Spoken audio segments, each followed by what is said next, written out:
Listen up, are you a fan of the classic first-person shooters like Doom, Duke Nukem and Quake? Then you may want to check out this movie, FPS, and of course, that stands for First-Person Shooter. 2014 German film, directed by Andreas Thom.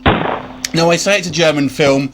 This is needs some explaining, this one. So, this is a movie not based on a particular video game, but pretty much is a movie that plays like a first-person game. It literally starts up with a kind of an 8-bit intro, basically kind of giving you the kind of the even the options of playing the game and things like that, and then kind of switches into kind of like a real, obviously, live action kind of camera, and obviously all in the first person.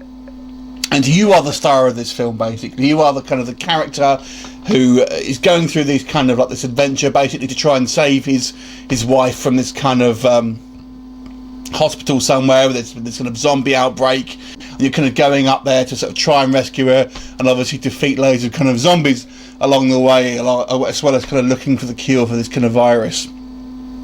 So it literally plays like a first-person shooter. You have even the heads-up display. You know, it's filmed obviously in the first person. They basically kind of green screen the primary character's kind of hands in front of him. So it literally looks like you have this kind of like weapons out all the time, and even kind of does that thing where you have in games where if you're idle, for example, it'll start kind of looking around at the kind of whatever item is you're holding.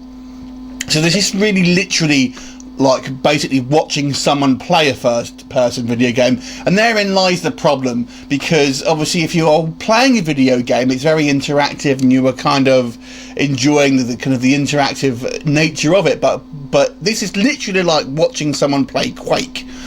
So if you're a fan of that, then you're going to probably like this film. So I have to say, this is an original idea. Now there's a film called Hardcore, which is coming out a little bit later. And this has been touted as the first person film, but it isn't. This one, it says f.p.s. So this one's obviously a fairly low budget film. Now I say it's German production. The thing is, here there is an English dub, and it doesn't look weird because you are a masked, your character, if you like, or the primary character has this kind of like hockey mask on, so you never see his lips move. Pretty much any characters that you come across, any human characters that speak, have a mask on, so you kind of never ever see lips moving. So even if you are watching it in English or another dubbed version, it doesn't really make a difference. There's not a lot of character interaction, I have to say. Although this character, the central character, basically does talk to himself very much in the kind of the vein of like Duke Nukem, which I have to say I found to be kind of annoying. I've got to be honest with you. It's funny a couple of times, but when he's kind of talking throughout the whole film to himself, it kind of grates after a while. But let me kind of go into a little bit more detail. I won't go too much more into the plot really, because that's what it is. But like I said, this has all the trappings of a video game. And even the kind of the box art here, if you compare it to the kind of the original Doom art here, it looks, it's obviously very similar, shall we say.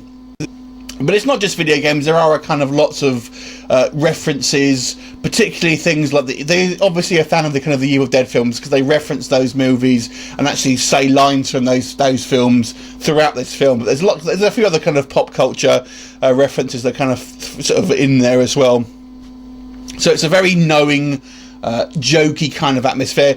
One of the issues I have with it is really because of the way it's shot. There are pauses where you are kind of just walking along, and it's, if you are playing a game and you're watching someone, let's say you're watching someone play a first-person game, but it's not in an action sequence, it's kind of boring, and this film does have that issue as well. Now the effects in here are obviously on the low budget side, but I gotta say I thought they were quite creative. I kind of like some of the makeup effects here. There's a variety of different zombies and stuff like that, and I have to say, even though I did find this kind of a little boring at times, and this is not going to be for anyone who's not interested in video games. Let me just say, if you're not interested in games, you are not going to like this movie. But I actually used to work in the game industry, so although I was a little bored in places, I kind of got into it a little bit as the sort of film progressed. And obviously we kind of, we're seeing different locations, which I kind of like. So you're going through this hospital in one area, then you're kind of going in these kind of like mine shafts, just like a genuine first-person game. And there's a variety of different weapons and kills. Now, you may argue that there are some things that kind of look green screen here, but that's, I think, obviously by design, and I can actually forgive this in this occasion because it's meant to be obviously looking a bit like a kind of a video game. Even at one point in the movie goes into kind of 8-bit graphics and stuff like that. And you've even got things like weapon pickups, you know, saves games, everything. It's all in here basically. So if you are, like I said, I mean, it's not so much the kind of the modern Call of Duty first-person shooters, I would say, but more of the kind of PlayStation 2 era, I guess. PlayStation 1, PlayStation 2 era kind of first-person games. Then you know, this is going to seem very nostalgic to you. So hats off for being quite an original idea. I think it's probably executed as you'd expect, if I'm honest, but it does suffer from problems. One of the, like I said, this guy talks about the whole thing. One of the things I felt it could have done better was allow a bit of tension to build up, because this guy is literally just talking throughout the film. There are some elements where you think, oh, do you know, that could be kind of quite scary. The plot is actually very similar to Resident Evil, the actual first game, I've got to say. So there are, if you ever played that game when it first came out, and you look now it's kind of jokey, but it was kind of, they had some scary moments, and that could have been translated into this film. But because this guy is just bloody well joking and talking, it kind of undercuts any kind of dramatic tension and kind of scares that it might have had, which is a little bit of a shame. And there are some quite nice sections where he's going around and by torchlight, and that could have been kind of scary, but it just comes across as a bit of a joke at sometimes.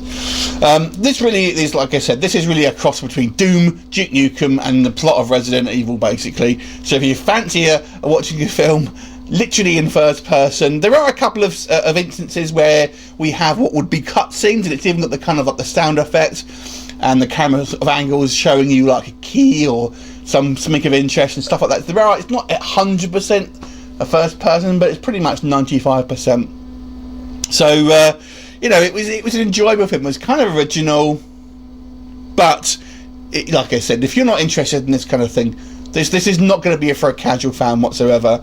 Like I said, it is German, so you can watch it in obviously the original German language, but you know, I would imagine it's fairly easy to kind of watch it and dub in any language, but obviously I watched the English one and it seemed perfectly fine to me. I wasn't so keen on the ending, I've got to be honest with you. I thought the ending seemed very kind of rushed, and I think was meant to be some kind of twist, but it just seemed a little bit too quickly. Just things just happened, didn't feel it tied itself up enough. But there you go. An interesting experiment. I gotta say, I found it quite boring overall, with some interesting bits sprinkled in it. But I kind of appreciate the originality of it. So I'm going to give this a 5.5 out of 10. But it's definitely not going to be for a casual fan. If you're interested in first-person games, check it out. Let me know what you think in the comment section, and I'll look forward to seeing you next time. Bye for now.